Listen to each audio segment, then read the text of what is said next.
Jimmy Akin's Mysterious World is brought to you by the Star Quest Production Network and is made possible by our many generous patrons.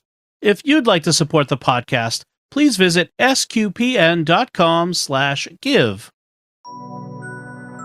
You're listening to episode 331 of Jimmy Akin's Mysterious World, where we look at mysteries from the twin perspectives of faith and reason.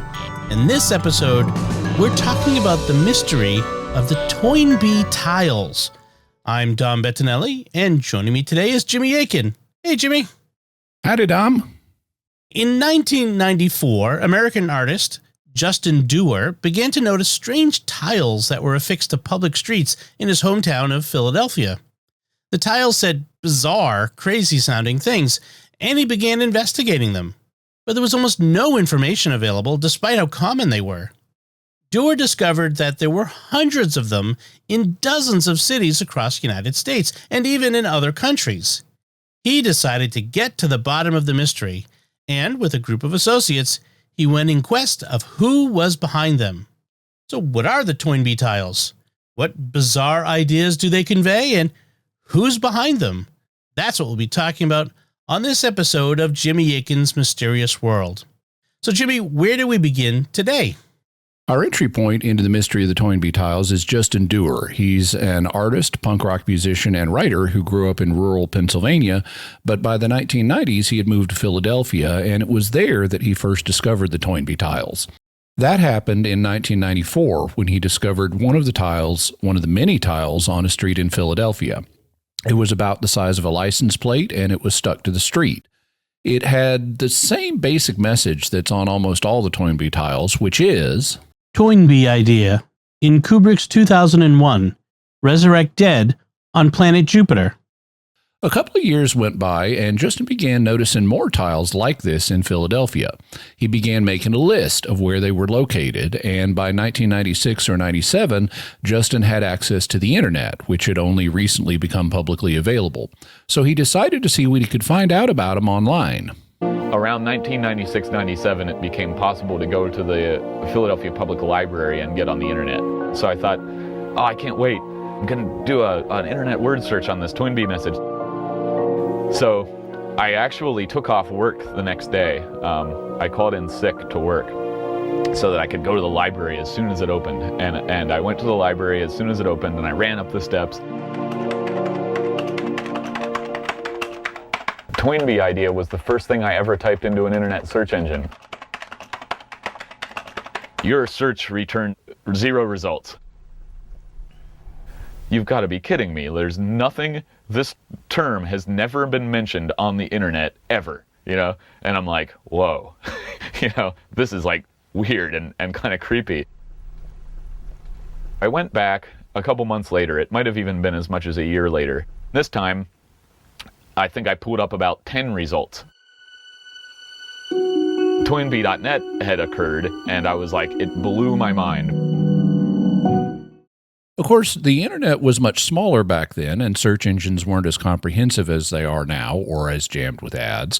So Justin didn't initially find anything, but when he came back, he found a website devoted to the tiles, which was called Toynbee.net. The site also listed the locations where the tiles were to be found, and Justin learned that they weren't just in Philadelphia. They were in other cities like Boston, New York, and Washington. In fact, they were spread across many states, mainly in the Northeast, but with tiles as far west as Kansas City. And there were even a few South American countries like Brazil, Argentina, and Chile. So this was an international phenomenon. The tiles also appeared in the middle of busy streets and highways. There was also one in Times Square in New York and another in front of the Holland Tunnel connecting Manhattan to New Jersey. And there were literally hundreds of tiles. As of 2012, it was estimated that there were around 450 tiles in more than 24 cities. But even when Justin was first reading the Toynbee.net website, one of the things it did not contain was information about who was responsible for the tiles. People were noticing them and reporting them, but nobody knew who was behind them. So Justin decided that he would try to solve the mystery. In fact, in the year 2000, he came close to solving it. I went to get a snack. This must have been now around like 4 a.m. or so. On my way home, I see this mound, just this black, shiny mound. It was tar paper imbued with tar. I pull up the edge of the tar paper, and sure enough, there's the edge of a Toynbee Idea tile. I just...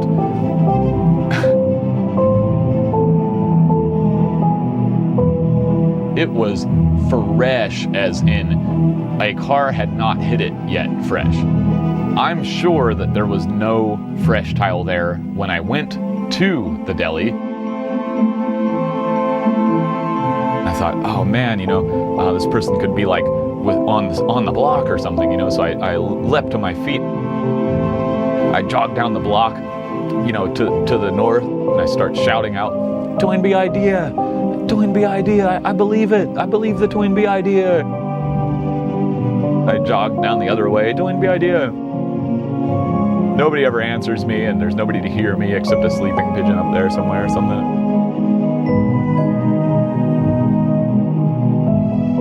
Yes, I came within minutes of solving the Toynbee Idea mystery for all time with my own two eyes, because I missed the person putting down the tile within minutes. Then I went back and I hung out with the tile until 7 in the morning and watched the first sunrise on a new tile or something. Unfortunately, it would take several more years for him to crack the mystery. However, Justin had learned something about how the tiles were placed. Apparently, they were set on the street, covered in tar paper, and then as cars drove over it, the tar paper would wear off and leave the tile visible stuck to the street. What are the Toynbee tiles made of? According to an FAQ on the website resurrectdead.com, first, a message is carved on a piece of flexible, not brittle, linoleum. 2 pieces of tar paper are used to cover the linoleum, like bread covering the filling of a sandwich. The linoleum is also smothered with Elmer's glue and asphalt crack filler. The whole concoction is then laid down in the asphalt of an intersection while concealed by the tar paper. The tile is baked into the ground by the sun's heat, which liquefies the asphalt ever so slightly. Pressure from car and foot traffic further impress the tile into the ground. By the time the top layer of tar paper is removed, the tile will have become deeply embedded and will be impossible to remove without fully repaving the street. So that seems to be the basic process in terms of materials science. Well, let's talk about the basic message that's on the Toynbee tiles. Is it always the same? Almost always, yes. With minor variations, it was Toynbee Idea in Kubrick's 2001 Resurrect Dead on Planet Jupiter, and the minor variations tended to just be alterations of how it's worded. Like sometimes it would say Raise Dead instead of Resurrect Dead, or sometimes it would say in movie 2001 instead of in Kubrick's 2001. However, there were also frequently side messages found on one side of the tile or below it on a small subtile. Before we get to the side messages, let's talk about the main message. What do you think it means? Well, the main message has essentially 4 parts. The first is Toynbee Idea. The second is a reference to Kubrick's 2001. The third is Resurrect Dead. And the fourth is On Planet Jupiter. Of those, the one that's easiest to interpret is Kubrick's 2001. That's an obvious reference to Stanley Kubrick's movie 2001: A Space Odyssey, which came out in 1968. And it does indeed involve the planet Jupiter. In the movie, astronaut Dave Bowman and his colleagues take a ship called the Discovery 1 to Jupiter, though in the novel by Arthur C. Clarke, which was written at the same time as the film, the ship goes to Saturn rather than Jupiter. What about the reference to Toynbee Idea? What could that mean? Presumably, it would be an idea connected with someone named Toynbee. This may not be as obvious to young people today, but the most famous, most discussed person named Toynbee in the mid-20th century was the British historian Arnold Joseph Toynbee. He's best known for a 12-volume set of books he wrote titled A Study of History, which looked at about 20 civilizations and traced the stages of their rise and fall. Arnold Toynbee was very, very famous in the 1940s and 1950s. He's not nearly as famous today, but when the tiles were beginning to be laid, he was much more well known. And he is known for having thoughts on religion. For example, here are a couple of clips of him discussing his thoughts on religion. This I believe. Professor Arnold Toynbee is widely considered to be the world's greatest living historian. His monumental work, A Study of History, which now runs to 6 volumes, with 3 more due in 1954, sets forth his bold original theories on the rise and fall of civilizations. Professor Toynbee is an alert, blue-eyed Englishman who most enjoys just walking in the country and thinking. These are some of his thoughts. I believe that everything worth winning does have its price in suffering. And I know, of course, where this belief of mine comes from. It comes from the accident of my having been born in a country where the local religion has been Christianity. Another belief that I owe to Christianity is the conviction that love is what gives life its meaning and purpose, and that suffering is profitable when it is met in the course of following love's lead. But I can't honestly call myself a believing Christian in the traditional sense. To imagine that one's own church, civilization, nation, or family is the chosen people is, I believe, as wrong as it would be for me to imagine that I myself am God. I agree with Symmachus, the pagan philosopher, who put the case for toleration to a victorious Christian church, and I'll end by quoting his words. The universe is too great a mystery for there to be only one single approach to it. They're the creed of Arnold Toynbee, the renowned historian. I do believe that any challenge, when it gets down to the quick, when it puts you really up against it, brings you face to face with religion. And I think we've been rather taken unawares over that in our Western world, because after all, about 2 or 3 centuries ago, after those wars of religion we fought against each other, Catholics and Protestants, we got pretty tired of religion. It seemed to lead to nothing but war and strife and hatred and uncharitableness, and we turned away to other things, to science, technology, as being, so to speak, safe occupations, innocent compared to religion. But I believe human beings can't really live without religion, and when you come against hard times, and we're living in spiritually hard times, then religion confronts you, and you have to grapple with it. Of course, what one means by religion is awfully difficult to state, isn't it? I think I'd say, the mystery behind the things we can handle and touch, behind the phenomena, as we call them, and not just becoming aware that there is a mystery, but feeling pretty humble in face of it and wishing to get into contact with it and into harmony with it. If you take religion in that broad sense, that's what I really mean by it. I think, of course, that if we do come back to religion, we shan't come back to it in the form in which it was when we turned away from it, because things never repeat themselves like that, and all the experience we've been through and the things we have learned will enter into our new view of religion, I would say. So Toynbee wasn't particularly orthodox, but he did have ideas about religion. However, he wasn't known for having ideas about resurrecting the dead on planet Jupiter. That aspect of the tiles remained mysterious for the moment. Then let's talk about the side messages that were found with many of the tiles. What kind of things did they say? They covered a variety of different themes. For example, on one tile, the side message read, "A real resurrection is easy and proved by caveman's first use of genus or genius tools. Lay tile alone, feds." So this one has a message about the possibility of raising the dead, along with a message that says, "Lay tile alone," and "feds." The meaning of that latter statement will become clear as we look at a few more side messages. Now, some of the tiles had language on them that isn't politically correct and may be offensive, but because they offer a window into the mind of the tiler, we're going to keep that language intact.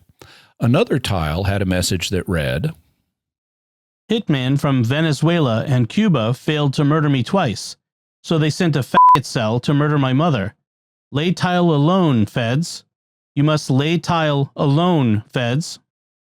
So here we have a message about one or more hitmen trying to kill the Tyler and his mother, which could be an indication of paranoid delusions, or it could be absolutely true. We also have lay tile alone, feds again. But then we have the clarifying you must lay tile alone, feds.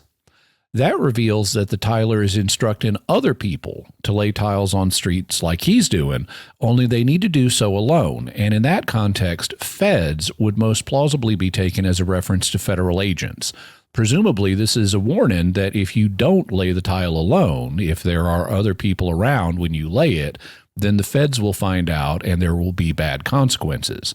What some of those consequences are is revealed in another side message, which says, You must lay tile, as hellions, all communists, join up en masse and give you beatings.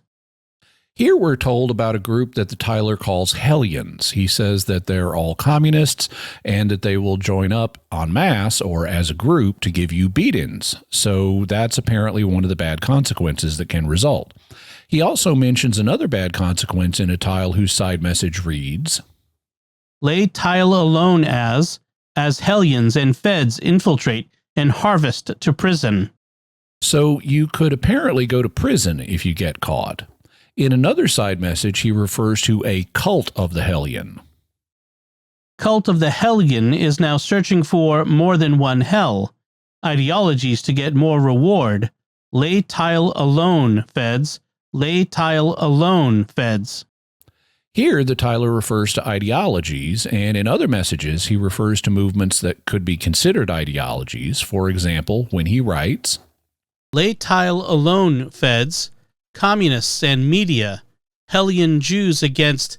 Text damaged. I've got so many enemies. The I've got so many enemies statement could be more evidence of paranoia. And the Tyler apparently believes that communists and the media, as well as what he calls hellion Jews, are among his enemies. Incidentally, this could indicate that the Tyler is anti-Semitic. Another side message that seems to refer to ideologies says, Lay tile alone, feds. You must lay tile as only hellion ideas are allowed to survive. All other ideas are destroyed. Lay tile alone, feds. So that gives you an idea of what the side messages on the tiles say. Those messages are all pretty brief. Did they ever discover a longer message from the Tyler? They did. In 1997, they found a group of 4 tiles placed together. They are collectively referred to as the manifesto tile, and they did not have the usual message about Toynbee and Kubrick. Instead, they had a much longer message that said, and this one also has some offensive language that we're preserving. John Knight, owner of the Philadelphia Inquirer, hellion Jew, who's hated this movement's guts for years, takes money from the mafia to make the mafia look good in his newspapers, so he has the mafia in his back pocket. John Knight sent the mafia to murder me in May 1991. Text damage. Journalists, all of them gloated to my face about my death and Knight Ritter's great power to destroy. In fact, John Knight went into hellion binge of joy over Knight Ritter's great power to destroy. I secured house with blast doors and fled the country in June 1991. NBC attorneys, journalists, and security officials at Rockefeller Center fraudulently, text damage, the Freedom of Information Act. All, text damage, orders of NBC executives got the U.S. Federal District Attorney's Office and got the FBI to get Interpol to establish task force that located me in Dover, England. When back home, Inquirer got union goons from their own employees' union to send down a sports journalist who, with baseball bat, bashed in lights and windows of neighborhood car, as well as men outside my home. They're stationed there still, waiting for me. NBC, CBS, Group W Westinghouse, Time Warner, Fox, Universal, all of the cult of the hellion. Each one were much worse than Knight Ritter ever was. Mostly hellion Jews. When KYW and NBC executives told John Knight, the whole coven gloated in joyous fits on how their Soviet pals found a way to turn it into a... And there the text breaks off in mid-sentence at the bottom of the tile. Perhaps he was going to lay another tile to finish what he was saying, but then someone came along, and so he couldn't lay the tile alone. In any event, the monument tile was discovered in 1997, and the city of Philadelphia paved over it in 1998, which the tiler may have regarded as more persecution of him and the desire of sinister higher-ups to obliterate his message. What is all the stuff in the manifesto tile referring to? Well, in the first place, it refers to John Shively Knight, who was indeed the owner of the Philadelphia Inquirer newspaper, as well as several other newspapers. These merged with Ritter Publications in 1974 to form Knight Ritter Newspapers, Inc. However, despite what the manifesto says, Knight was not Jewish. I found an interview with him that reveals he was a Christian, although he didn't go to church that often. The fact that the tiler describes him as a Hellion Jew is more evidence of anti-Semitism on his part, because anti-Semites have an unfortunate tendency to assume people they disapprove of are Jewish even when they're not. The manifesto also contains evidence of paranoid delusions. Not only is it unlikely that all of the different businesses the tiler names were conspiring against him, you'll note that he twice refers to the year 1991. And he says that in that year, John Knight sent the mafia to murder him, so he had to flee the country. The problem is that John Knight died a decade earlier than that in 1981. He died of a heart attack in Akron, Ohio at age 86, so he wasn't sending the mafia to murder anybody in 1991. This, plus the general implausibility of the scenario on the manifesto tile, strongly suggests that the tiler was suffering from paranoid delusions. Still, that only adds a new layer to the mystery. Not only do we need to figure out what the tiles mean, how they were being laid in so many places, and who the tiler was, we also need to ask what was going on in his head. And Justin Dewar would be the key investigator who shed light on these questions, together with a couple of associates of his named Stephen Weineck and Colin Smith. The three of them gathered the few clues they had available to them, and they set off on a process of investigation. And before we get to that investigation, we'd like to pause here and take a moment to thank our patrons who make this show possible, including Jeff B., Catherine L., Peter B., Scott G., and Eric D. Their generous donations at sqpn.com/give make it possible for us to continue Jimmy Akin's Mysterious World and all the shows at StarQuest. And you can join them by visiting sqpn.com/give. Jimmy Akin's Mysterious World is also brought to you by DeliverContacts.com, offering top brand contact lenses at always low prices with free delivery. Visit DeliverContacts.com. And by Great Lakes Customs Law, helping importers and individuals with seizures, penalties, and compliance with U.S. Customs matters throughout the United States. Visit GreatLakesCustomsLaw.com.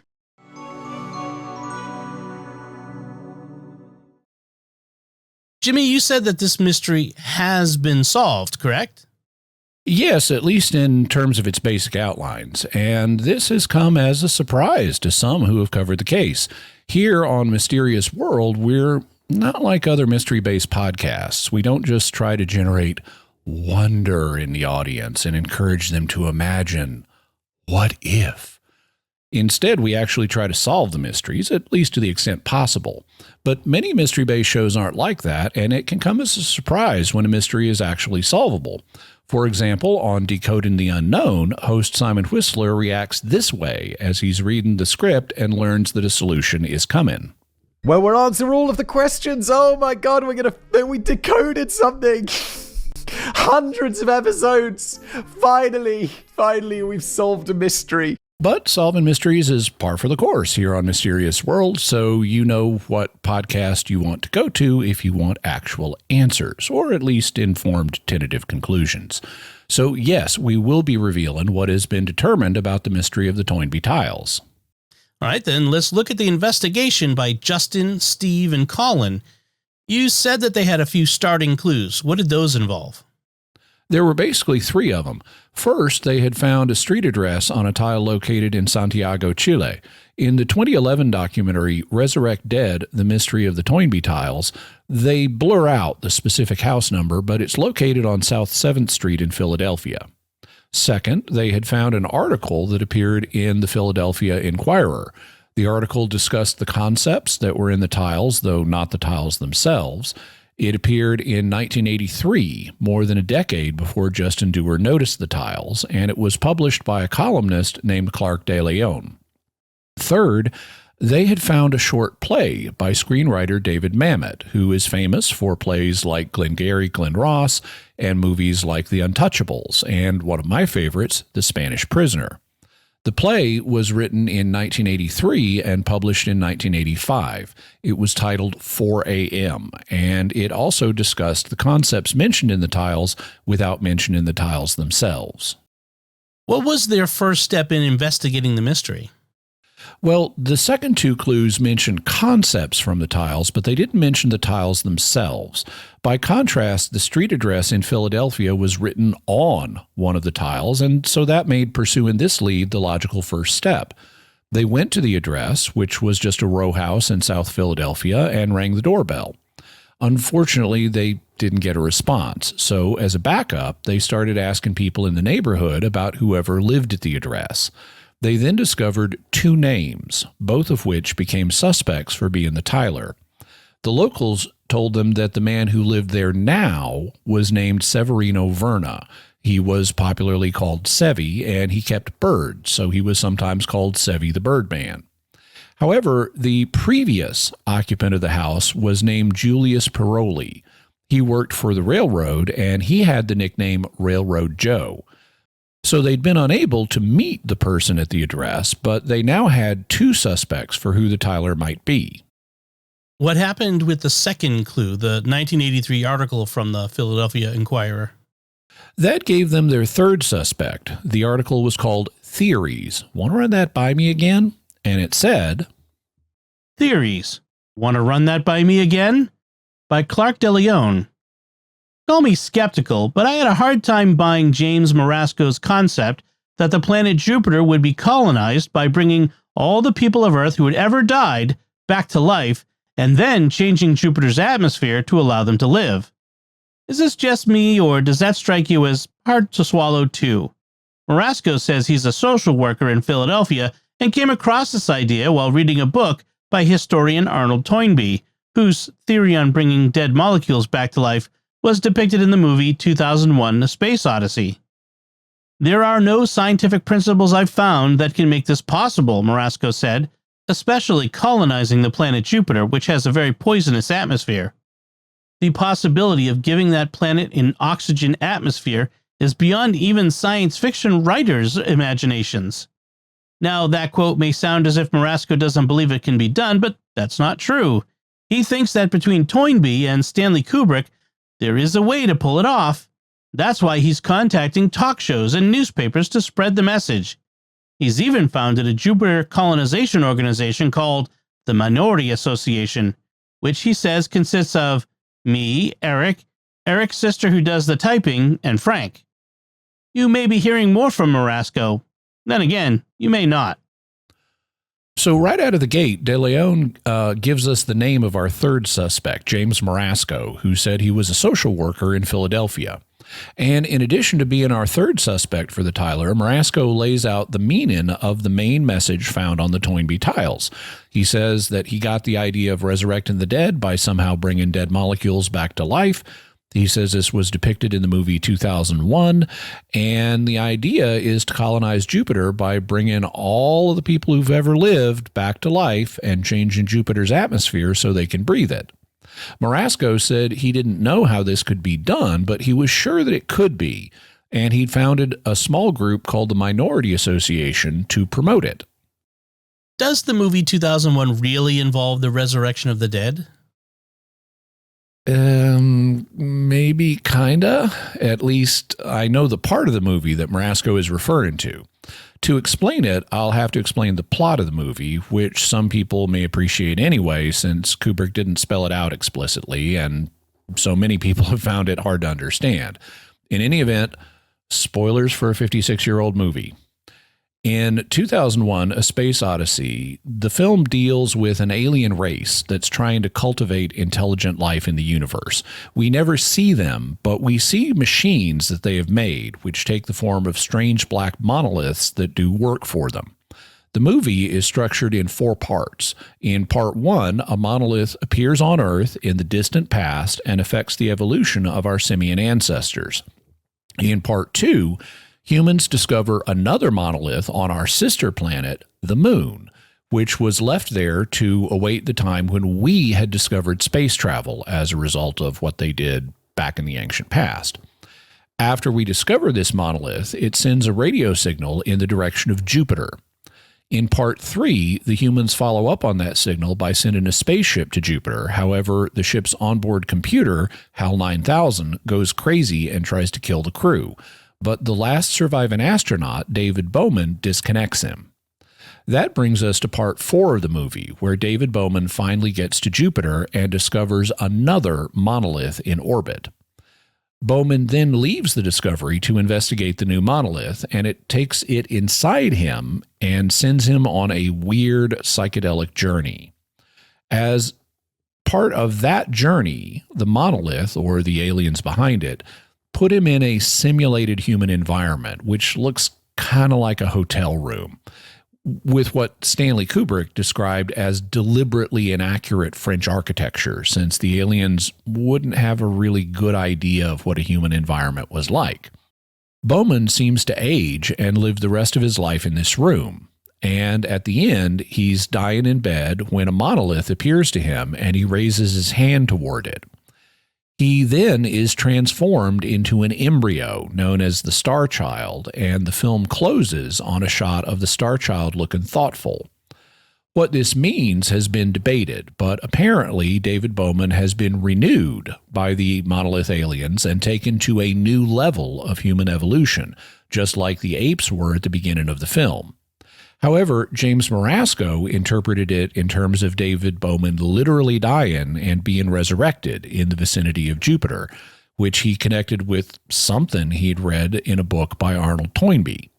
He concluded that this was possible in the real world for all of the human dead, everyone who's ever lived, who would then be able to live on Jupiter with a terraformed atmosphere, and he started trying to publicize this idea, such as by calling Clark de Leon in 1983 and getting his idea in his newspaper column. And what about the third clue, the play by David Mamet? What did that contain? It contained a scene in which a late-night radio host is taking calls at 4 a.m., and someone calls in and describes basically the same ideas. Here's a performance of the scene. Hello, you're on the air. Greg, it is a pleasure to talk to you. I have been a continual listener of yours since you started with the 22 stations, and I admire you very much. Thank you. Thank you, Greg. What's your problem? Greg, we need your help to publicize our plan. We've been trying to get our organization together to hire a public relations firm. To publicize your... In the movie 2001, based on the writings of Arnold Toynbee, they speak of the plan. Excuse me, but 2001 was based on the writings of Arthur C. Clarke? Greg, no. We have... Go on. Greg, in the writings of Arnold Toynbee, he speaks of a plan whereby all human life could be easily reconstituted on the planet Jupiter. Uh-huh. Greg. Yes. I'm listening. In the movie... No, go on. I got it. Arnold Toynbee, human life on... Greg, as we are all made of molecules, and the atoms of all human life that ever lived are still in all of us... Okay, I got it. They exist. They've just been rearranged, so? Greg, we need your help to publicize our plan. We've just been in existence over a year, and we're trying to publicize our theory, and we don't know how. How do you publicize your plan to bring dead people back to life on Jupiter? Yes. Why? Why would you want to do that? Hello? Yes? Greg, I told you.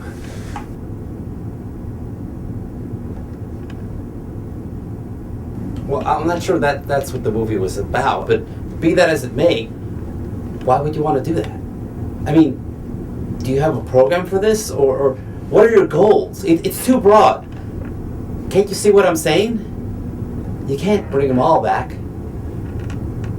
Can you? I don't know. Well, think about it. We're talking about billions of people here, huh? They've lived at different times. They speak different languages. What about the people who kill themselves? Because they didn't want to live. And how do you explain the technology to some guy who just came back from 1565 and all of a sudden he's in some spacesuit and he's alive again? He wouldn't be in a spacesuit. Whatever. And who governs this august group? Or do they just all just get along? Not in this lifetime, friend. You think because they all came back that they're all going to be philosophers? Maybe for a day, yes, maybe. A week, a month later, chaos. Do you see what I'm telling you? Listen to me. The world is full of histories of people trying to live in utopias. It doesn't work. We wish it did. It doesn't. All right?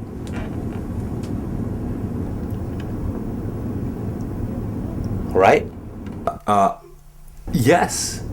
Thank you for calling. Let's move on. So we have the same basic ideas under discussion in the play, and that suggested that David Mamet had knowledge of the Toynbee Tiler back in 1983 when the play was written, even though it doesn't mention the tiles themselves. Okay, so we've covered the three basic clues that Justin and his colleagues started their investigation with. What did they find out? Well, they continued to follow up on the leads, and they got information that pointed in different directions. For example, David Mamet revealed that his play 4 a.m. was a kind of tribute to radio talk show host Larry King, who used to have a late-night talk show on the radio.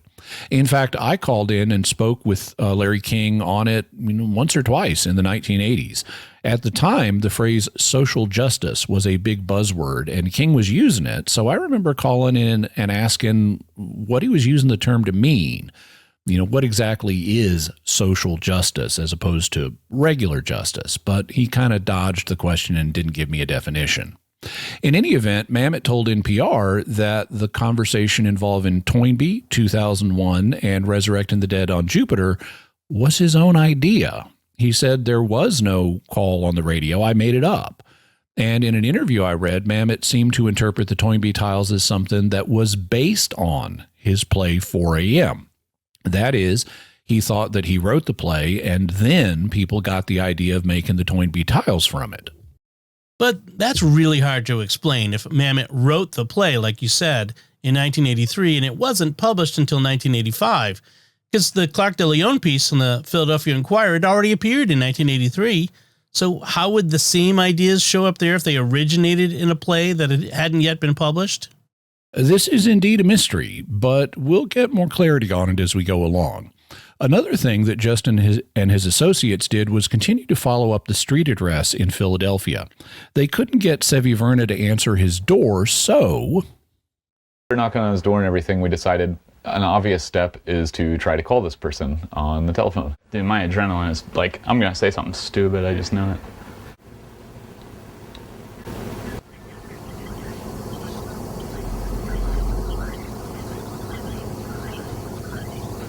His phone has been disconnected, so we call actually his mother, and Justin has a conversation with her. I'm trying to get in touch, I think, with a relative of yours, Sevi. I'm doing some research into an art project that I think that he might be involved in, and I've been trying to get a hold of him, but he's kind of hard to get a hold of, so I don't know if you ever heard of this thing, Toynbee idea. It's like It's in Philadelphia, New York. It's all up and down the East Coast, and then it's also in South America. Like, do you know if has he been to South America, or? So somebody contacted him before about it. She said he's never been to South America, and she said we weren't the first person to bring this up to her, and she said that Civi had mentioned that somebody had come to his door asking about it, and he told her he didn't know anything about it. So I mean, you definitely don't think that your son has any involvement in it. Like, he never talked about Arnold Toynbee or anything like that. Like, yeah. Is he like into history or anything? Like, no. She said, there's no way he has anything to do with this, and I don't know what you're talking about. He can't travel because he has a lung condition. Your son with his lung condition, like, he never travels or anything, so. Yeah. Huh. Yeah, because that would really put him out of the picture for being the person, because whoever's done it has at least traveled, you know, up and down the East Coast of the United States. All right, thanks for your time. Okay, goodbye. That seemed to rule out Seviverna as the tiler. They then began looking at Railroad Joe, and they found some really interesting stuff. When I heard the name Railroad Joe associated with that address and that he worked for Conrail Railroad, I went and found a Conrail map. Not only did Conrail pass through every city that had a tile in North America, but the tiles stretch exactly as far as Conrail's routes travel. No further west and no further south, with the exception of South America. However, we found an article about a telescope. It was at the time, in the early 1970s, when it was made, the largest telescope ever made. And bits of it were being shipped one by one to Chile, South America. They were going through the rail yard that Railroad Joe worked at the time. The article mentions him by name. I went to the library and did some research on his family name. The only reference I found in the early 80s Philly directories were tombstone carving. Railroad Joe's family is carving tombstones. It's not a whole huge leap to get from carving tombstones to carving tiles. Railroad Joe really fit my mental image of the tiler. Working on the railroad as a profession is someone who is going to fit this profile. Traveling late at night. Just that sort of lonely, moving through empty space sort of person. I imagine a tiler to have a lot of those qualities. And Railroad Joe fit that. So many things line up: the map, the profession, the address, the tombstone carving business in the family. All of these things were coming together on this one suspect. The fatal flaw of the Railroad Joe's tiler theory is that he died. You need to find a way for him to be tiling beyond the grave. Short of resurrecting himself, it's difficult to make that argument.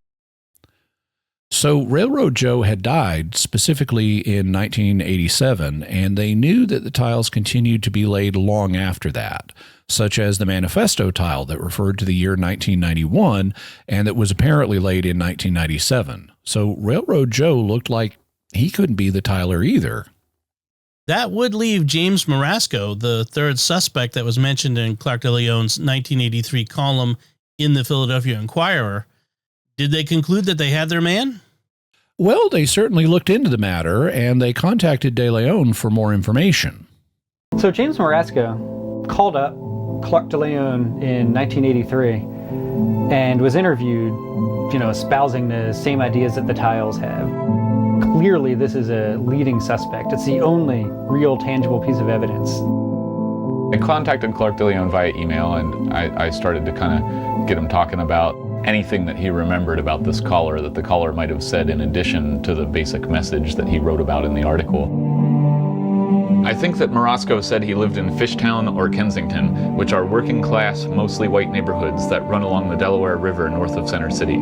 He sounded blue collar, proud of his education, certain of his information, but not confident of his presentation to me, or rather to the Inquirer. He had a soft bass voice, which was definitely Philadelphia working class, and that's about it, my friend. Yeah, this is sort of pointing to a different area of the city. It's giving a little bit of a profile of Morasco as a person, but that's about all we know about him. There's not a whole lot more information aside from that about James Morasco as a person. Based on trips to the library and looking at old early 80s, 1983 or so telephone directories, the only James Morasco that existed was not in Fishtown, not in Kensington, not in South Philadelphia, but in the northwest of the city, in a very not working class neighborhood called Chestnut Hill.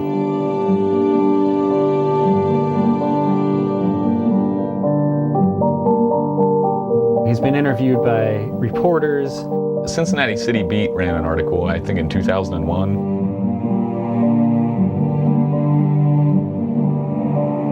The person who answers the phone says, well, Mr. Morasco can't speak because he's had his voice box removed. His wife spoke for him and said he had nothing to do with the tiles. Based on his age, when the tiles would have been put down across the country, he would have been in his 70s and even 80s. It doesn't fit, obviously. We're looking for a social worker named James Morasco. We've never found a social worker named James Morasco. The more we looked into James Morasco, the less likely it seemed that he even existed. So the only James Morasco who seemed to live in Philadelphia in the right time frame lived in the wrong part of town, was too old, and was not a social worker. The team thus concluded that James Morasco likely never existed. So all three suspects were eliminated. It looks like the team's at a dead end. What did they do next?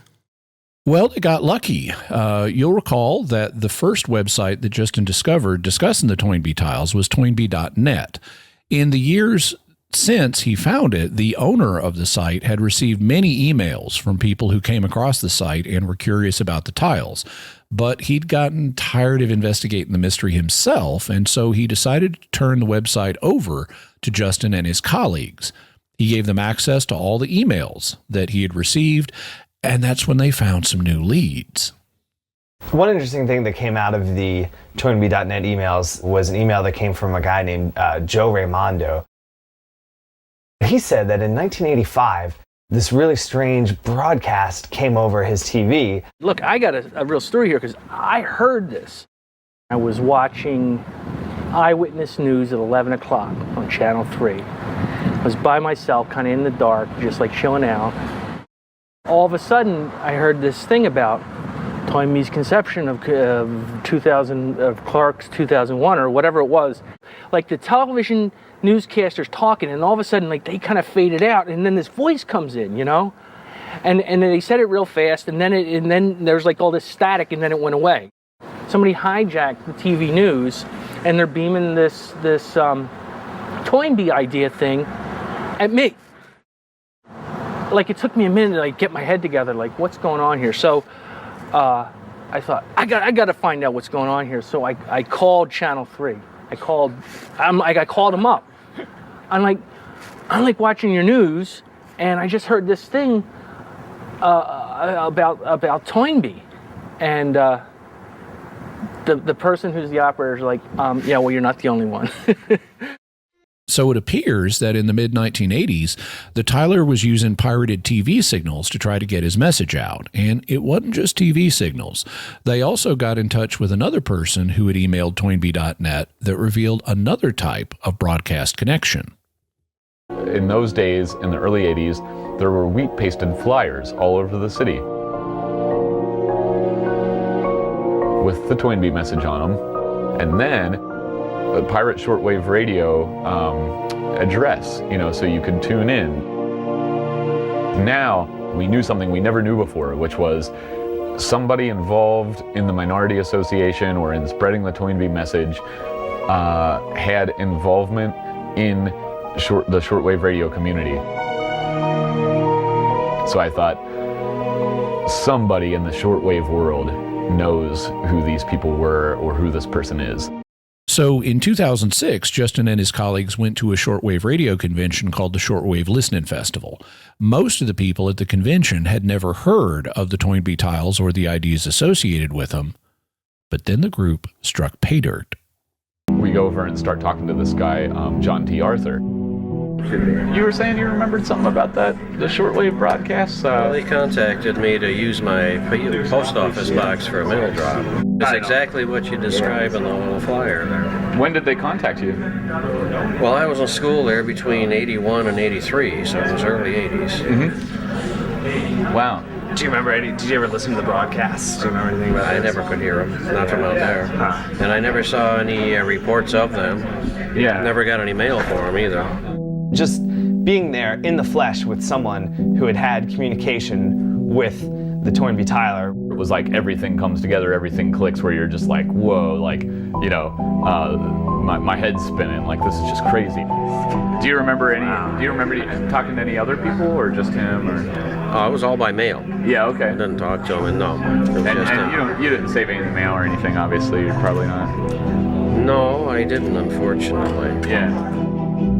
Did he mention anything about a group like the Minority Association? Yeah, I recall that name too. Really? Wow. Do you remember any of the names of the people that contacted you? If you could rattle off some names, it might jog my memory, but... Severino, Civi, Verna. Yeah. About that, first try. Colin throws out the first name. John T. Arthur completes the last name. We know conclusively who the Tyler was. Sevi Verna, yeah. So suddenly, Sevi Verna was back in play, and this was significant evidence. I went over the footage of this part of the documentary carefully, and Colin Smith does say Severino, and then after a pause, John Arthur does say Verna.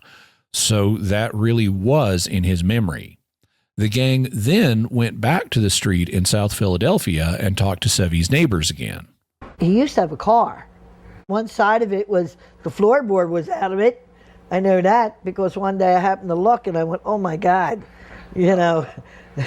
I said, how could he drive it like that? It only had one seat on one side, I remember. And I looked and I said, man, don't have no floorboard in his car, you know.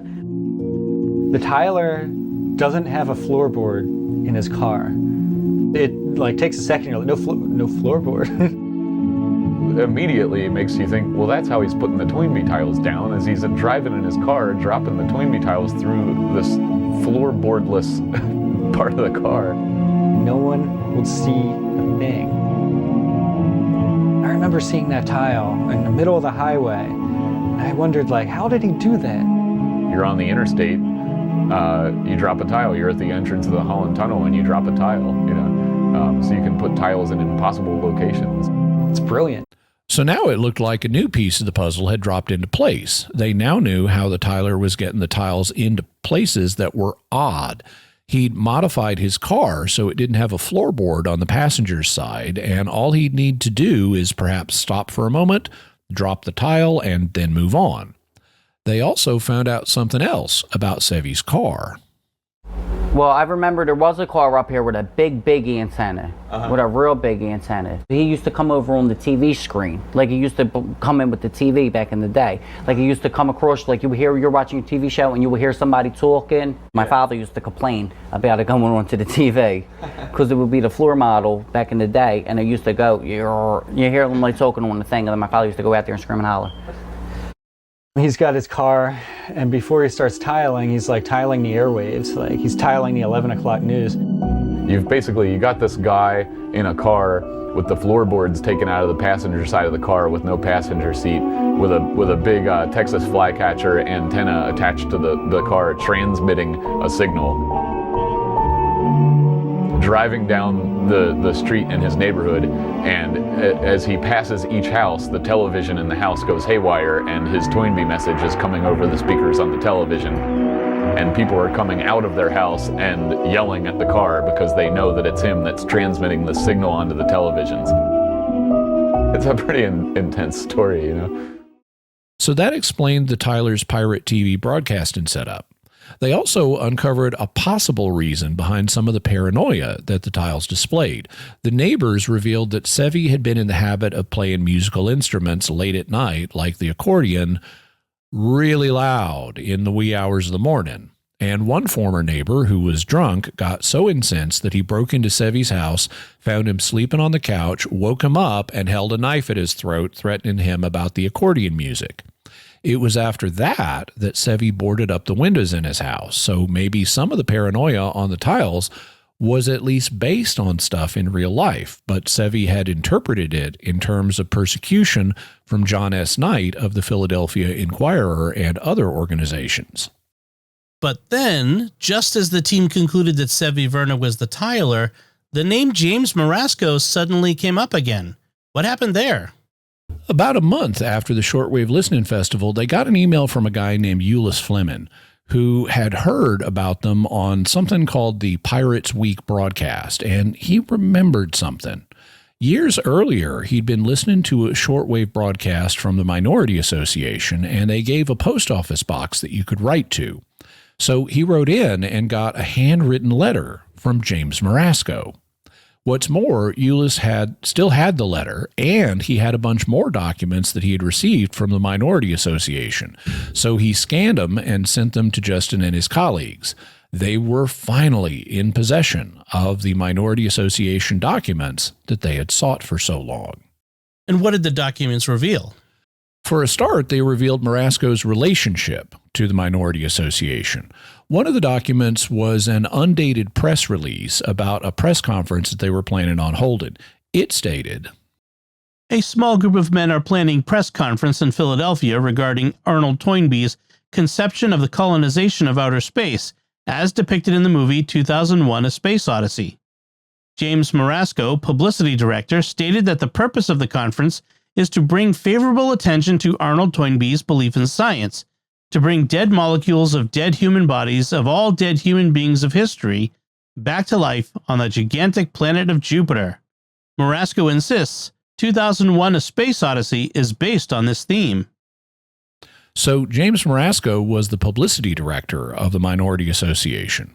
The same press release also describes him as its spokesman, and a fact sheet describes who was involved in the association.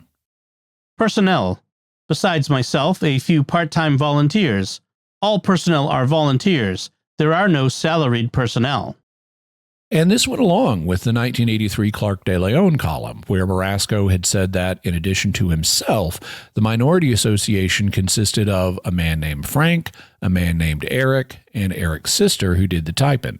But Morasco himself was apparently the prime mover of the organization, and the others were unpaid part-time volunteers. The documents also contained a tip sheet that explained biographical material about Morasco and how the Toynbee idea began. It said, "Between January and June 1979, exact month unknown, by a complete accident, I discovered a piece of writing by the historian Arnold Toynbee in a library book, where Toynbee explained his belief in the ability of science to bring every dead molecule of every dead human body of every dead human being of past history back to life again through scientific means. In July 1979, I discovered that Toynbee's claim that the first caveman who made the first stone tool created the power of science to bring all dead molecules of people of past history back to life again was the same caveman in the movie 2001: A Space Odyssey. Through a process of discovery, I realized the connection between this caveman and the caveman's first tool in the movie 2001: A Space Odyssey." So this traces the origin of the Toynbee Tiles movement to the first half of 1979, and then, if I follow correctly, in July of 1979, Morasco realized that that Toynbee had spoken of a caveman creating science with the invention of stone tools, and that this caveman was also depicted in 2001. This also syncs up with the side message we heard earlier about the possibility of resurrection being proved by the first caveman using tools. Though I should point out that there aren't technically any cavemen in 2001. They're pre-human apes, and they don't use stone tools but bones as tools. In fact, that's the cut on action between parts 1 and part 2 of the film. Under the influence of the monolith, the apes have gotten the idea of using bones as tools for hunting, and they then start using them as tools of warfare with other apes. After which, one of them triumphantly tosses a bone in the air, and we cut to a modern spaceship, suggesting the idea of technological progress.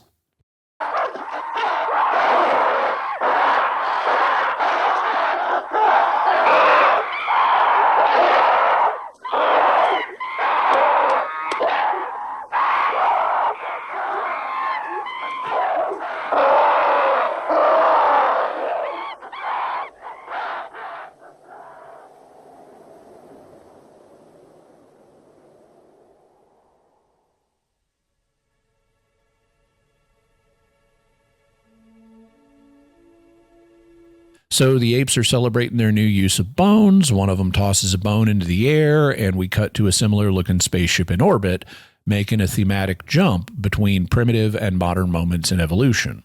However, it appears that Morasco's memory of this was a bit off. But back then, home video was a totally new thing, and you usually had to see movies in the theater. And, it had been a decade since 2001 had been released, so his memory may have been off. What about the passage you referred to from Toynbee that he said he read?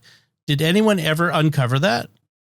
It appears that the book Morasco was referring to is called Experiences, which Toynbee published in 1969. And it's not an autobiography in the strict sense, but it at least includes autobiographical material. In a chapter called Religion, What I Believe and What I Disbelieve, Toynbee has a section where he writes, "Our bodies, though fearfully and wonderfully made, are, in physical terms, specks of dust on the surface of a speck of dust called the Earth, which is a satellite of another speck of dust called the Sun, and our Sun is a speck of dust in our galaxy, which is a speck of dust in a universe that may be infinite in terms of space-time. However, the dust of which a human body is composed, quantitatively trivial though it is an integral part of the inconceivably vast physical universe. And when, after death, the body dissolves into its physical elements, these elements themselves are not annihilated. Death has destroyed the organism that, for a brief time, had succeeded in maintaining itself as a puny counter-universe. But the physical materials of which the dissolved human body was composed at the moment of death have not been destroyed, through ceasing to be incorporated temporarily in an organic physical structure. They are continuing to exist as parts of the physical universe, though this no longer in an organic form." So this has Morasco's ideas about the elements that our bodies are made of, continuing to exist after our death, and he sets it in a framework contemplating their locations on Earth, in relation to the sun and the galaxy and the universe.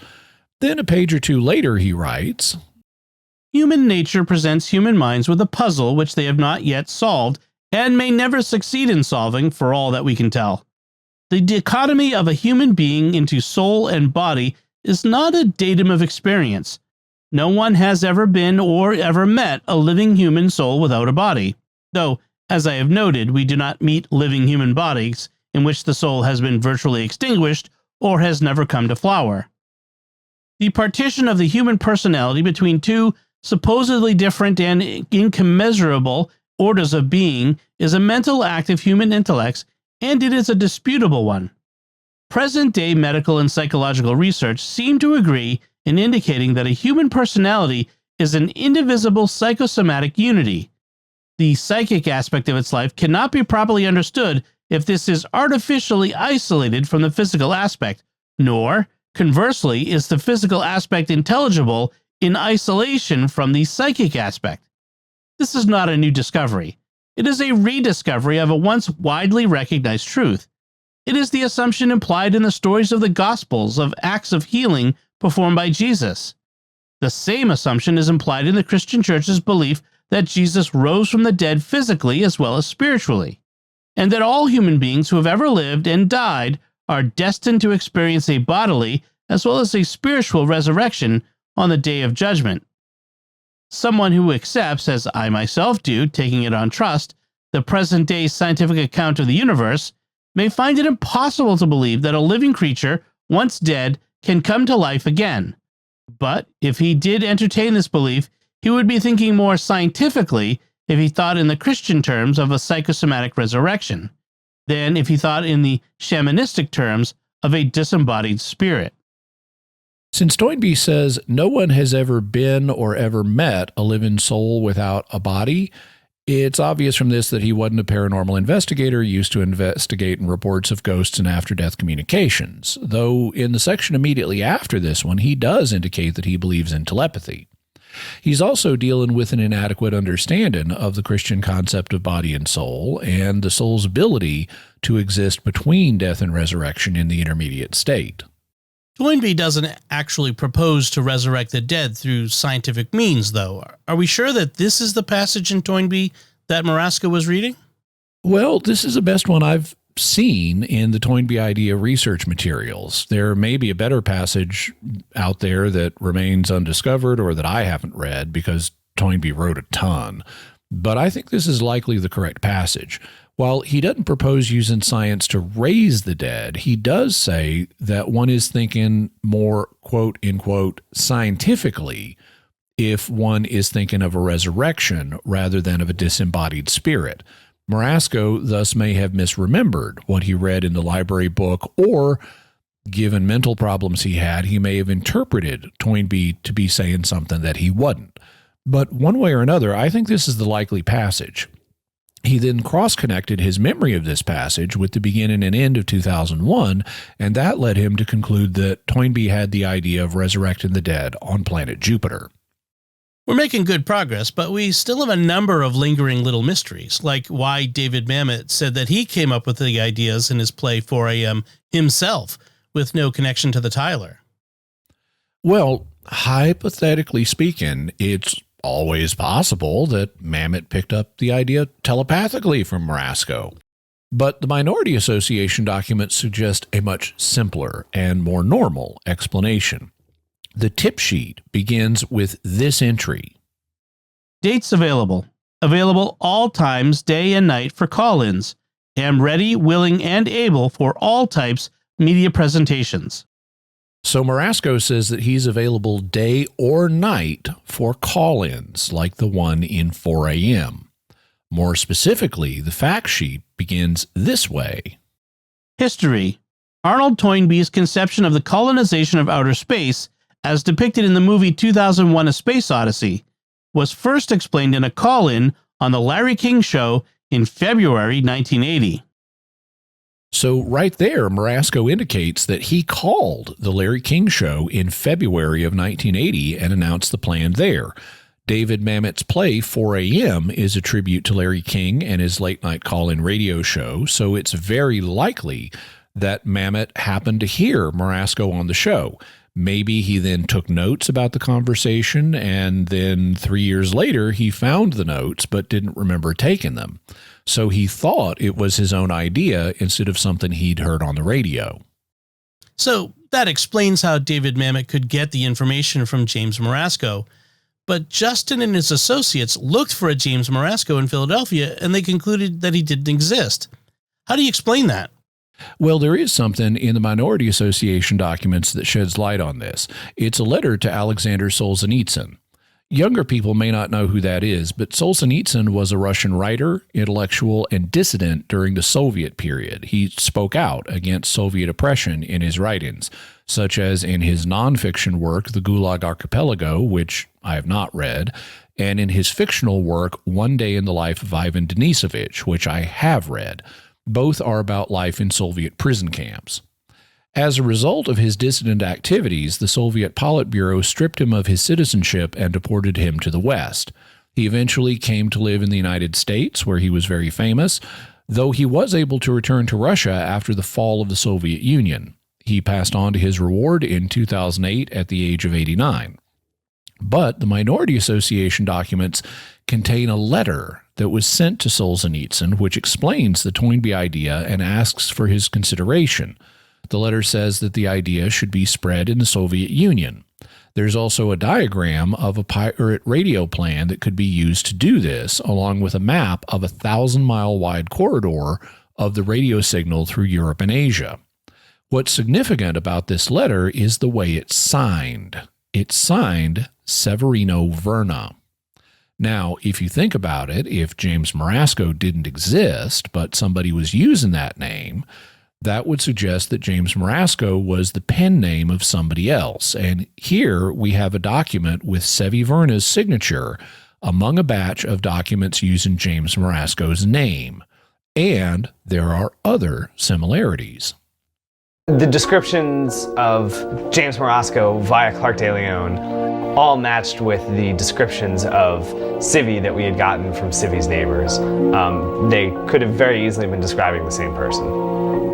James Morasco is sharing the same P.O. box. He's got the same handwriting. He's using the same typewriter. He's got the same phone number.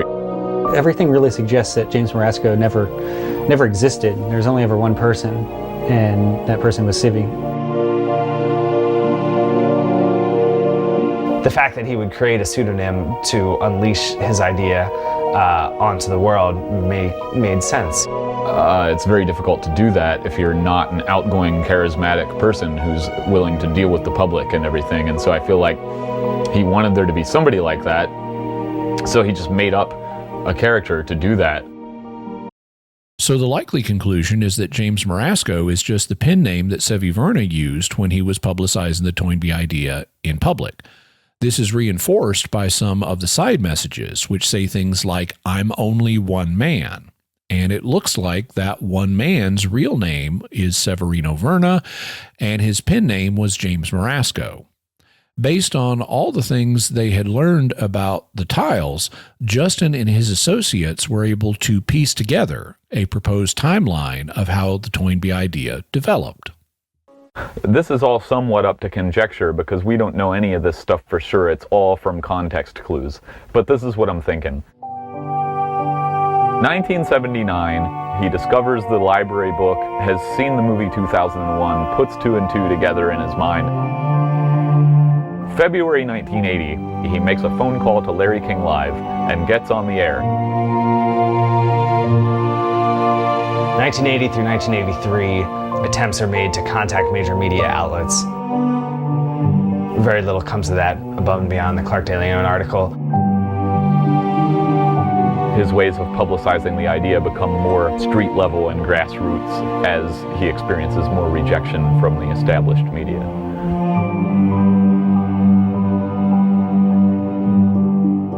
Sometime around this point, he has developed stationery and is making wheat pastes.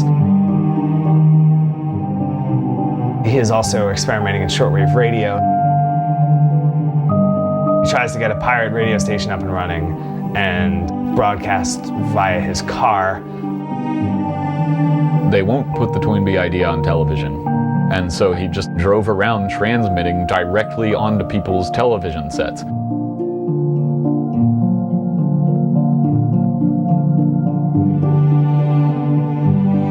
He had this grandiose plan to build a pirate shortwave broadcaster to transmit signals into the USSR.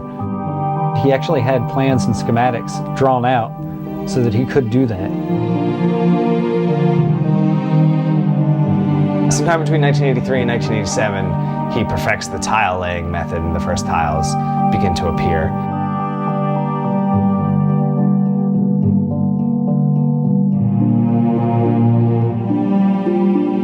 In the late 80s, Civi drove his car across the US and also visited South America and laid hundreds and hundreds of tiles. This process continues to this day.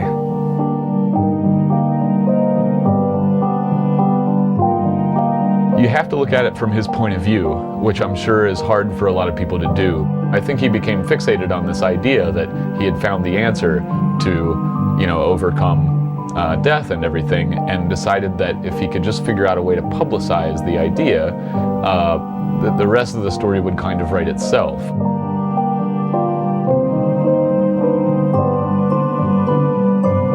When this didn't happen, not only did people not listen to him, but they were actively mocking him. That mocking may have helped foster his paranoia and antagonism towards the press, like all the different news organizations he thought were persecuting him. In the manifesto tile, he talks about them having a hellion binge of joy and gloated in joyous fits. All of that raises what's essentially the last mystery about the Toynbee tiles that we need to consider. What was going on in the Tyler's head? Do you see any evidence of mental illness here? I do, but I'm not a psychological professional, so I contacted one of the mysterious regulars who is Dr. Joseph Sheridan.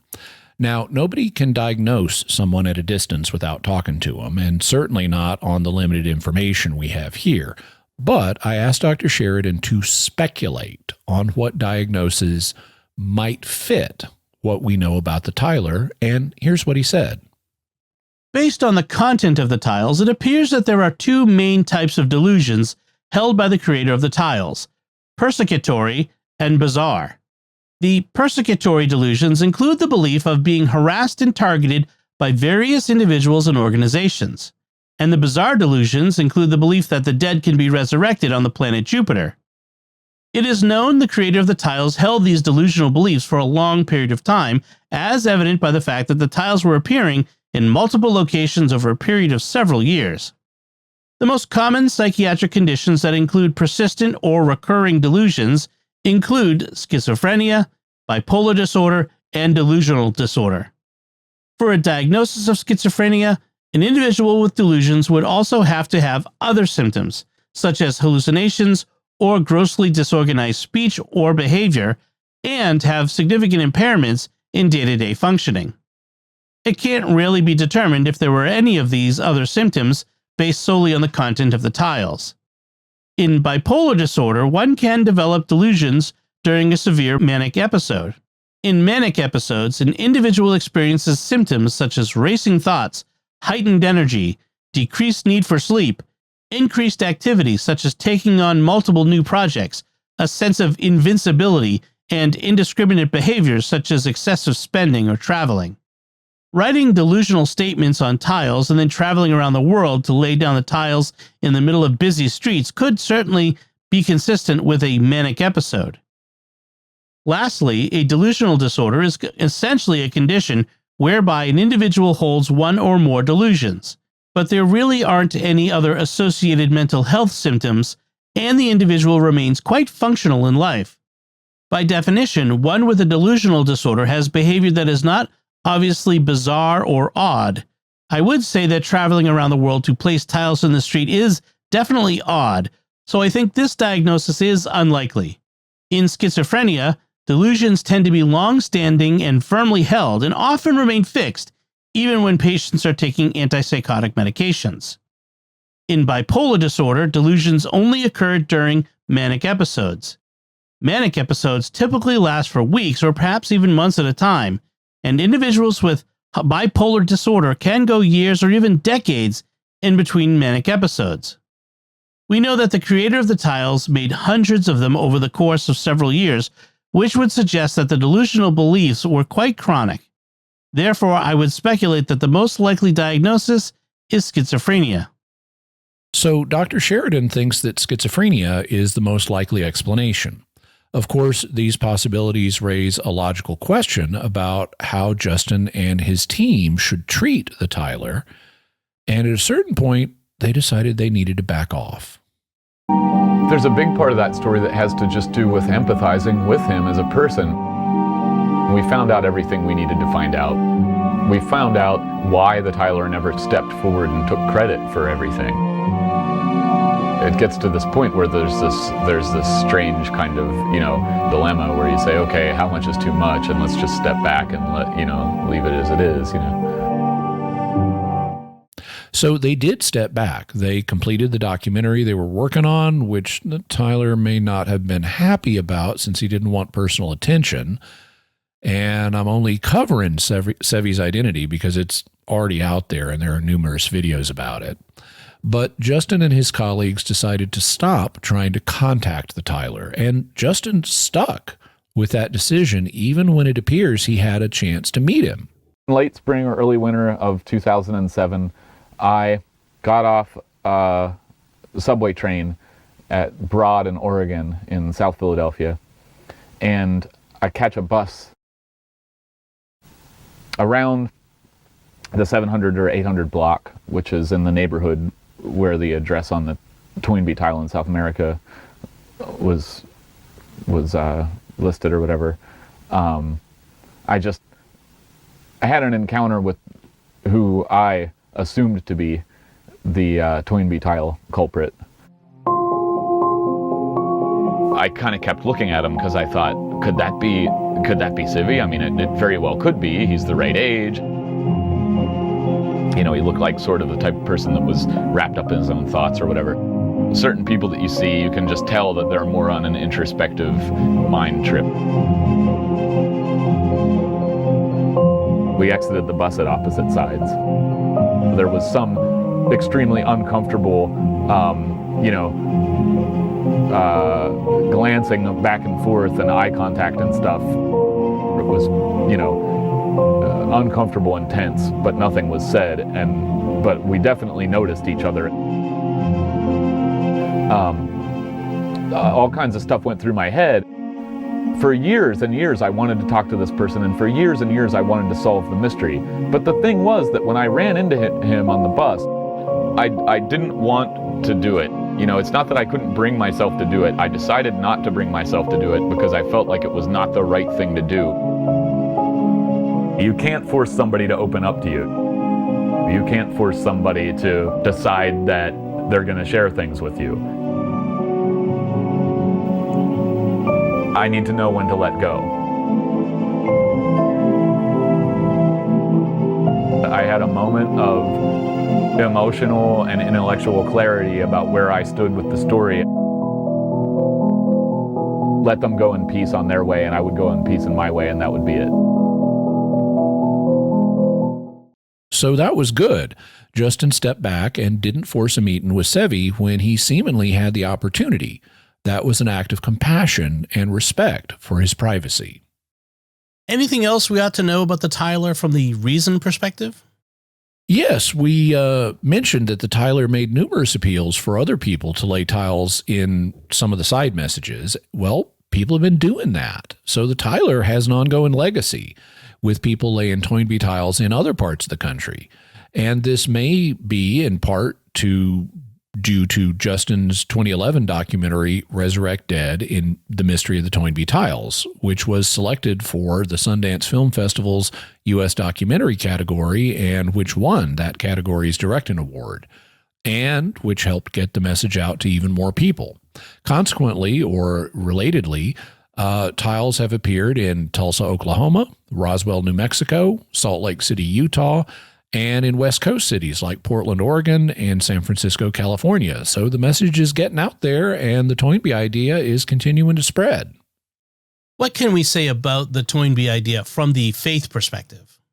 Well, from a Christian point of view, there will be a resurrection of the dead. So the Toynbee idea is correct about that, but it will happen here on Earth, not on Jupiter, and it will be done by God rather than by science.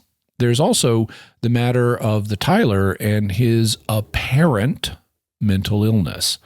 It's impressive that whatever issue he's dealing with, he didn't let that stop him. He had the force of character to plant hundreds of tiles, and via his legacy, he's now launched a Toynbee idea movement, just like he wanted to. And I invite listeners to pray both for him and for everyone who struggles with similar issues. May God give them all the comfort and peace that they seek. And Jimmy, what's your bottom line on the Toynbee tiles?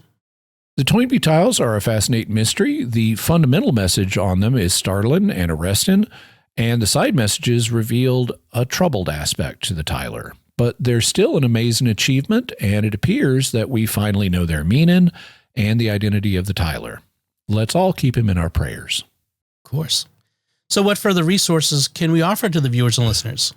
We'll have links to the documentary Resurrect Dead, also an FAQ on the documentary, the link to the Clark de Leon column Theories, want to run that by me again, as well as information about the Toynbee tiles, some statements by Arnold Toynbee about religion, an unofficial performance of David Mamet's 4 a.m., as well as links to the Minority Association documents, and Toynbee's book of experiences that apparently inspired the tiles. All right. And now it's time to hear from you. What are your theories about the Toynbee idea and the Toynbee Tiles? You can let us know by visiting sqpn.com or the Jimmy Akin's Mysterious World Facebook page, sending us an email to feedback@mysterious.fm, sending a tweet to @mys_world, visiting the StarQuest Discord community at sqpn.com/discord, or calling our mysterious feedback line at 619-738-4515. That's 619-738-4515.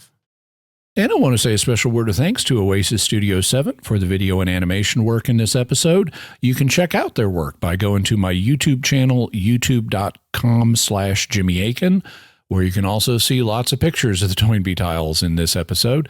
While you're there, please do all the YouTube things, like, comment, and share the video. And I am trying to grow my channel, so please do subscribe and hit the bell notification so you always get notified when I have a new video. Also want to say a special word of thanks to Mysterious Irregular, Dr. Joseph Sheridan. So, Jimmy, what's our next episode going to be about? Next week, we're going to be continuing our Lost Scriptures series. This time, we'll be taking a two-part look at an early Christian apocalypse called The Ascension of Isaiah. It was written around AD 67, which is before the book of Revelation was written, and it contains first-century traditions about Jesus that are not recorded in the Gospels, so you won't want to miss that. Excellent. Folks, be sure to share the podcast with your friends and write a review in Apple Podcasts or wherever you get your podcasts from to help us grow this community of listeners and reach more people. Get your very own Mysterious World t-shirt, mug, and more in our merchandise shop at sqpn.com/merch. You can find links to Jimmy's resources from our discussion on our show notes at mysterious.fm/331. And remember, to help us continue to produce the podcast, please visit sqpn.com/give. Jimmy Akin's Mysterious World is also brought to you in part by The Grady Group, a Catholic company bringing financial clarity to their clients across the United States, using safe money options to produce reasonable rates of return for their clients. Learn more at gradygroupinc.com. And by Rosary Army, featuring award-winning Catholic podcasts, rosary resources, videos, and the School of Mary online community, prayer, and learning platform. Learn how to make them, pray them, and give them away while growing in your faith at rosaryarmy.com and schoolofmary.com.